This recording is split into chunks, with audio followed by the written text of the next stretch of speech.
be with you this evening. I'm covering for the formidable Natasha Devon, and she tells me at this hour, you're a lovely bunch. I think she says you're actually philosophical even. So I'm looking forward to some great chats with you. Right, so in this hour, let's get straight to it. We're going to be talking about past social media activity. So in particular, the kind of social media activity that gets people into hot water with regards to their day jobs. And it's a topic that has been inspired by one Susan Hall. So Susan Hall is currently the Conservative candidate for London Mayor. She's going head-to-head with the Labour incumbent, Sadiq Khan, and it looked like her campaign was sort of going all right, actually. She was carving out a very anti-ULEZ stance, jumping on that wedge issue, as Conservatives like to do, and probably doing quite well as a result. But it looks like that sort of decent role could be coming to an end, because yesterday, thanks to the work of a campaign group that was researching social media activity, we learnt that Susan had liked a few rather dodgy tweets. And one of the tweets, just to give you a flavour, one of the tweets she liked praised Enoch Powell. And the other ones she liked contained Islamophobic abuse towards Sadiq Khan. So I want to know, do you think that these likes, this social media activity, do you think this should end her campaign to become London Mayor? Or perhaps you like her even more as a result? And more broadly, how do you feel about someone's past social media activity, their digital footprint, potentially harming their job prospects or ruling them out of a job or even ending their career? Perhaps it's happened to you. I want to hear from you. 0345 6060 973. Text 84850 and tweet LBC. So if you're not quite sure yet, perhaps we should have a closer look at some of the posts that Susan Hall has been liking. And you tell me if this is the kind of person that you'd be happy with becoming mayor of our capital city, because I'm going to set my stall out quite nice and early and say that I'm not. And no, I'm sure many people will be like, of course you're not, she's Conservative. And it's not because she's Conservative. It's not about kicking someone out of the running because they've got different politics to mine. This isn't about politics. This is about morals. And this is about not having someone who seemingly has a bit of a fangirl thing for a flagship racist being the mayor of one of the most multiculturally diverse cities in this country. And I'm going to extend this, by the way, to beyond her punt at trying to be mayor. I think, in my opinion, this should also spell the end of her political career. And if you think I'm being extreme, have a listen to this, right? So, hope not hate, and we will speak to Georgie Laming in just a few moments from the campaign group, Hope Not Hate. They've done the due diligence on this, and they've exposed the following, right? So in February 2020, Susan Hall liked a message on Twitter, or X as it's now known, praising Enoch Powell. So imagine it was a poster of Enoch's face and his name and the line, "It's never too late to save your country." And the original person that posted it added the caption, "It's never too late to get London back." And she clicked like. Enoch Powell, for heaven's sake. This is a guy, a former Conservative minister who became a byword for racism in UK politics because of that very infamous Rivers of Blood speech that he gave in 1968. This is a guy who made racism the basis, the core even, of his political position. And his political views were abhorrent. He wanted the children of immigrants sent away. He was supported by the National Front, and that speech, that infamous speech, was essentially a calculated attack on Black and Asian people. But let's go over to, let's speak to Georgie Laming. So Georgie Laming is from Hope Not Hate, and I believe it was Georgie's organisation that unearthed the likes on these clicks. So, hi, yeah, I think it's deeply shocking and it's unacceptable behaviour. It's the constant behaviour, not only racist, which is an alarming in itself, but also kind of misinformation around your opponent. So the other tweets that she had liked or endorsed were tweets about Sadiq Khan supporting election fraud in Tower Hamlets, or enjoying FGM. You know, like this FGM, female genitalia mutilation, for those that don't know. Yeah. And these are Islamophobic tropes. These are things that the far right say about Muslims. And so I think it goes beyond liking a few tweets when there's such extreme views. And also, this isn't the first time that she's had to apologise for her behaviour or delete tweets. Back in 2017, she deleted all of her tweets and started fresh again. So how can we trust someone who gets it wrong more than once? My goodness. So what do you think Rishi Sunak, Mr. Integrity, Professionalism and Accountability, what do you think, Georgie, that Sunak should be doing in response to this? I think they should suspend her immediately and investigate, and ultimately she should go. But it's not clear they're going to do that. We've written to the Conservative Party. We've written to Greg Hands, who is the Conservative Party chairman, and he was out campaigning with her just a few hours ago. Right. So it looks like they're going to stick by her, which is totally unacceptable. It's really concerning, because if she has got those thoughts, and she's making herself pretty clear in terms of what she's liking, if she has got those thoughts, what business has she got being the mayor of one of the most multiculturally diverse cities in this country? And also for me, it's that liking a few years ago, people wouldn't have looked at what you like, but now if you like a tweet or like an X, what would you call it now? Then it goes into the feed, and so other people see what you're liking. So it will say above it, Susan Hall, and then the tweet. So it is an endorsement. This is 2023. Do you think perhaps she wasn't aware of that? Kiss on LBC. Text 84850. Right, let's go straight to some of your texts. This is from Dan. Everyone can agree that Enoch Powell was an incredibly bright man.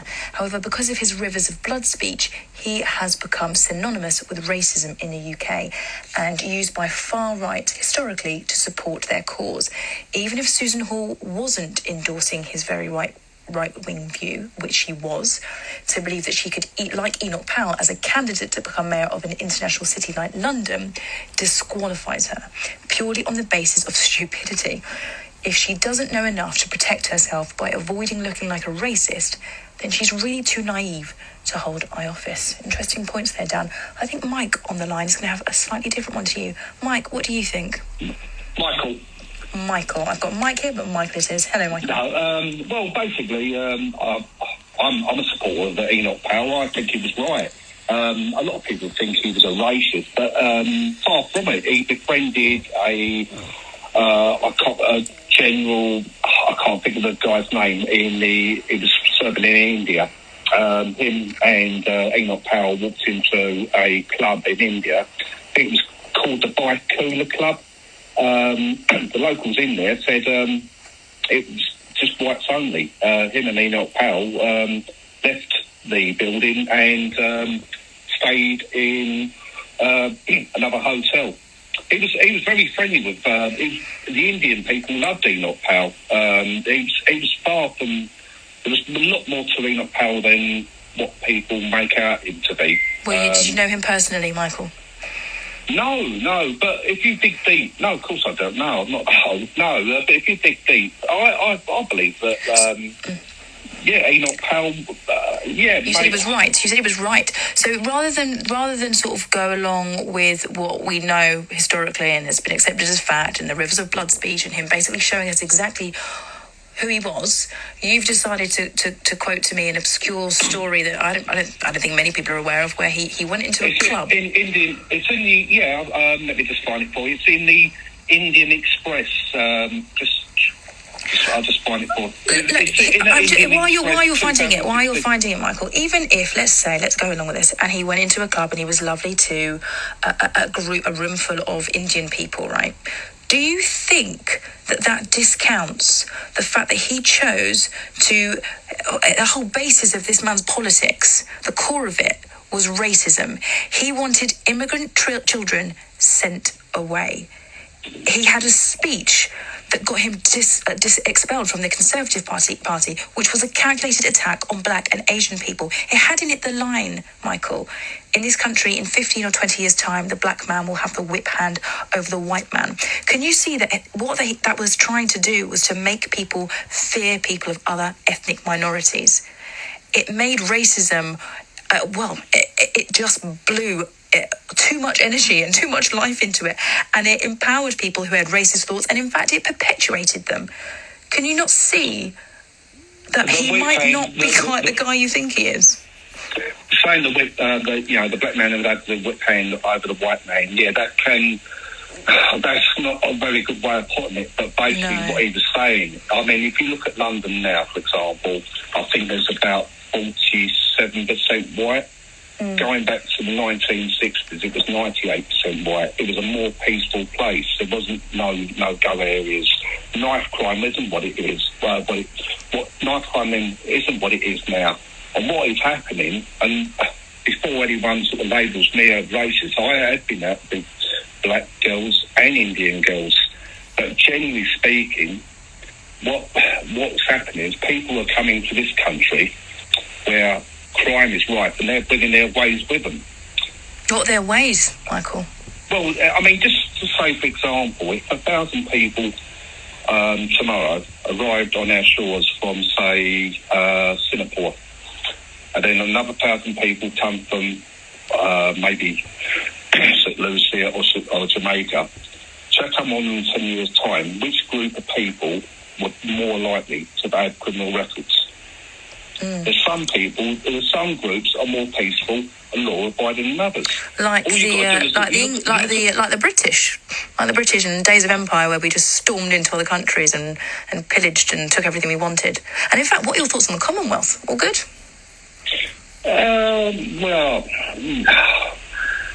Mixed feelings on that. But do you not think I've got a point? That no, Michael.